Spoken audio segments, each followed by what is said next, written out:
चावणे येथील केसीटी माध्यमिक विद्यालयामध्ये वार्षिक स्नेहसंमेलन या विशेष कार्यक्रमाचे आयोजन शुक्रवारी करण्यात आलं होतं। या वार्षिक स्नेहसंमेलन कार्यक्रमामध्ये माननीय विवेक पाटील यांना मुख्य अतिथी म्हणून आमंत्रित करण्यात आलं होतं। तसेच यावेळी शेतकरी कामगार पक्षाचे युवा कार्यकर्ते दशरथ गायकर, अशोक पाटील, सुनील सोनावणे आदी मान्यवरांचे शाळेचे शिक्षक वर्ग, विद्यार्थी आणि पालक उपस्थित होते। या कार्यक्रमाप्रसंगी विद्यार्थ्यांना मार्गदर्शन करताना माननीय विवेक पाटील यांनी आपल्या भावना व्यक्त केल्या। या प्रसंगी त्यांनी शालेय विद्यार्थ्यांना मदत करणाऱ्या व्यक्तींचे आभार व्यक्त केले। तसेच विद्यार्थ्यांनी विविध स्पर्धांमध्ये सहभाग घेतला पाहिजे। या स्पर्धांच्या माध्यमातून त्यांच्या कलागुणांना वाव मिळतो, त्यांचे कलागुण सर्वांसमोर येतात, अशा भावना यावेळी माननीय विवेक पाटील यांनी व्यक्त केल्या।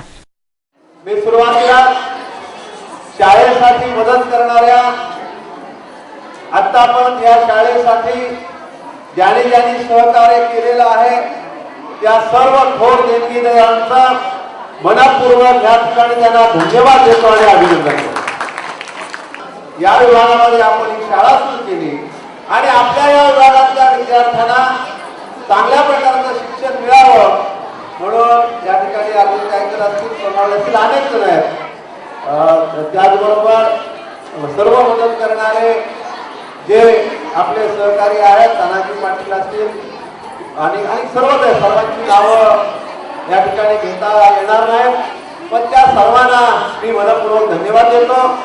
त्याने त्यांच्या प्रस्ताविकामध्ये सांगितलं का क्रीडा क्षेत्रामध्ये असो, कला क्षेत्रामध्ये असो, बाकीच्या विविध क्षेत्रामध्ये असो, आपल्या शाळेचं नाव उज्ज्वल करण्याचे काम मुख्याध्यापक, सेवक आणि विद्यार्थ्यांनी या ठिकाणी केलेले आहे।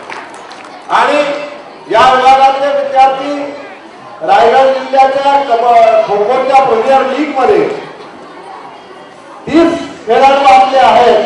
त्या खेळाडूंना मी या ठिकाणी मनपूर्वक त्यांचं अभिनंदन करतो। आणि हे अभिनंदन करत असताना आपले सरपंच सुनील सोनावणे यांनी जे आता त्यांनी एक टीम दत्तक घ्यायचं ग्रामपंचायतीच्या माध्यमातून जाहीर केलंय, त्यांना देखील मनपूर्वक धन्यवाद देतो। तसेच या प्रसंगी उपस्थित मान्यवरांनी देखील विद्यार्थ्यांना मार्गदर्शन केले। या 8 दिवसामध्ये तुमच्याकडे असणारे क्रीडा गुण आणि कलागुण हे शोधले जातात आणि या गुणांमध्ये जो नैपुण्य असेल त्यांनी आपल्या शाळेचं नाव, आपल्या गावाचं नाव, आपल्या तालुक्याचं नाव असं तपवून हा एक दृष्टिकोन असतो शाळेचा। आणि त्यासाठी आपल्या आमदारांनी कर्नाटक स्पोर्ट अकॅडमी ही एक संस्था काढलेली आहे आणि तिथून आपल्या या संस्थेमधून एक चांगले कला किंवा क्रीडामध्ये विद्यार्थी घडावे आणि त्यांनी आपल्या विभागाचं, आपल्या तालुक्याचं, आपल्या जिल्ह्याचं, आपल्या राज्याचं नाव काढावं असं त्यांचं एक स्वप्न आहे।